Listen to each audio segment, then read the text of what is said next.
இதுதான் எனக்கு first time என்னோட ஃப்ரெண்ட்ஸ் எல்லாம் என் வீட்டுக்கு வர்றது.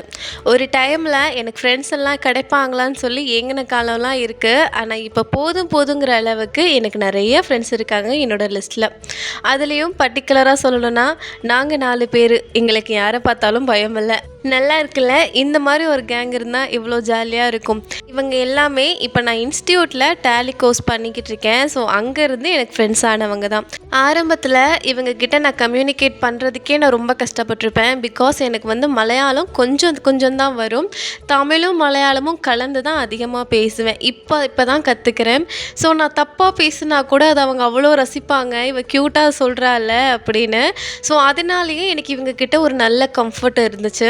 அதே மாரி இவங்க கிட்ட இருந்து நான் நெறைய விஷயங்கள் நான் கத்துக்கிட்டு இருந்திருக்கேன். ஒரு ஃப்ரெண்ட்ஸ் கேங்குன்னு இருந்தா சண்டை சச்சரவுங்கிறத தாண்டி அவங்க கூட இருக்கும்போது ஒரு கம்ஃபர்ட்னஸ், ஒரு ஹாப்பினஸ் கண்டிப்பா இருக்கணும். அந்த மாரி உங்களோட ஃப்ரெண்ட்ஸ் கேங்க கமெண்ட்ல டேக் பண்ணிருங்க. அதே மாரி ஷேர் பண்ணவும் மறந்துறாதீங்க. லைக் பண்ணவும் மறந்துறாதீங்க. பாப்பா தான் அவங்கள பார்த்துட்டு விடவே மாட்டான்னு ஒரே அழுக.